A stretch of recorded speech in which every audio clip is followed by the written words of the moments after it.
खबर जो कि वीकेंड, पूरा वीकेंड कह सकते हैं, फ्राइडे इवनिंग से ही यूएस बाजार को भी परेशान कर रही थी, उसका एक इवेंचुअल इम्पैक्ट एशियन मार्केट्स पर भी पड़ा और डोमेस्टिक मार्केट्स पर भी सेंटिमेंट्स जो हैं वो बिगड़ते हुए SVB bank crisis, silicon valley bank crisis की खबर आने के बाद देखने को मिले।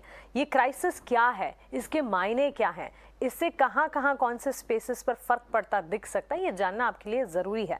और पूरा मामला सबसे पहले जान लेते हैं कि एसवीबी बैंक संकट आखिर है क्या, किस तरह से ये डेवलप होता हुआ दिखा और कंसर्न कितनी बड़ी है, उसके बाद और ज़्यादा डिटेल समझेंगे। लेकिन पूरा मामला एक बार वामाक्षी से समझते हैं। वामाक्षी, आप बताएं, एसवीबी बैंक संकट अब तक क्या हुआ है और ये गहराता हुआ किस तरह दिखा?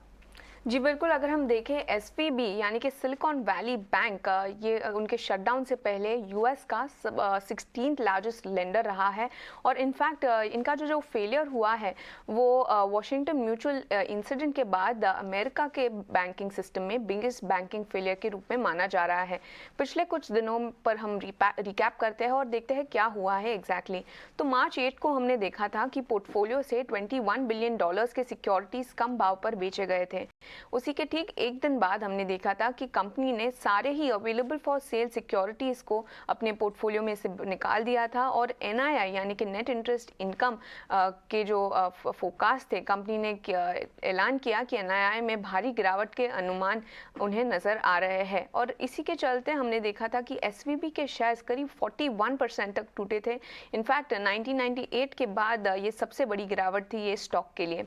मार्च 10 को उसके एक दिन बाद हमने देखा कि वेंचर कैपिटलिस्ट ने पैसा निकालने की सलाह दी थी। प्री मार्केट ट्रेड में भारी गिरावट के चलते हमने देखा था कि शेयर्स में ट्रेडिंग रोकी भी गई थी और उसी दिन पर कैलिफोर्निया रेगुलेटर ने एसवीबी को बंद किया। एफडीआईसी यानी कि फेडरल डिपॉजिट इंश्योरेंस कॉर्पोरेशन को रिसीवर के रूप में उन्होंने नियुक्त किया था। और इन सारे फैक्टर्स को ध्यान में रखते हुए हमने देखा था कि काफ़ी सारे मेजर बैंक्स जो अमेरिका में हैं वहाँ पर भारी गिरावट नजर आई थी। JP Morgan chase, Wells Fargo, bank of America, city group जैसे सारे शेयर्स में हमने देखा था 7 से 12% की गिरावट देखने मिली थी पिछले हफ्ते।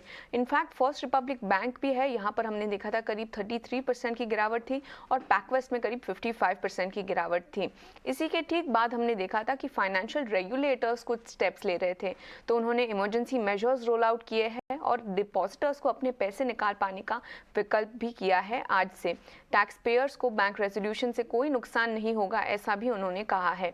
इसके अलावा अगर हम देखें तो आज एक इमरजेंसी फेड मीटिंग होने जा रही है।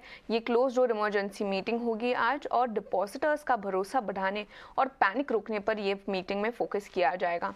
बैंक्स के एडवांसेस और डिस्काउंट रेट्स की भी समीक्षा होगी और एफडीआईसी और फेड एक फंड बनाने पर भी विचार कर रहे हैं। तो ये थे सारे अपडेट्स एसवीबी को लेकर। ओके, तो एसवीबी कोलैप्स, एक बड़ा संकट गहराता हुआ दिखा और उसके ठीक बाद अगर आप देखेंगे बैंक्स फाइनेंशियल्स की तो हालत बिगड़ी ही, लेकिन उसका एक रब ऑफ इफेक्ट है जो कि अक्रॉस द ग्लोब सारे के सारे मार्केट्स में देखने को मिला, उसमें डोमेस्टिक मार्केट्स भी शामिल थे। लेकिन